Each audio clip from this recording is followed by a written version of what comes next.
क्या लोग ये ख्याल किए हुए हैं कि सिर्फ ये कहने से कि हम ईमान ले आए छोड़ दिए जाएंगे और इनकी आजमाइश नहीं की जाएगी? और जो लोग इनसे पहले हो चुके हैं हमने उनको भी आजमाया था और इनको भी आजमाएंगे।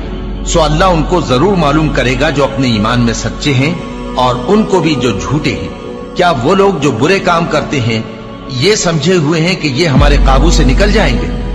जो फैसला ये करते हैं बुरा है। जो शख्स अल्लाह की मुलाकात की उम्मीद रखता हो तो अल्लाह का मुकर्रर किया हुआ वक्त जरूर आने वाला है और वो सुनने वाला है, जानने वाला है। और हम किसी कदर खौफ और भूख और माल और जानों और मेवों के नुकसान से तुम्हारी आजमाइश करेंगे।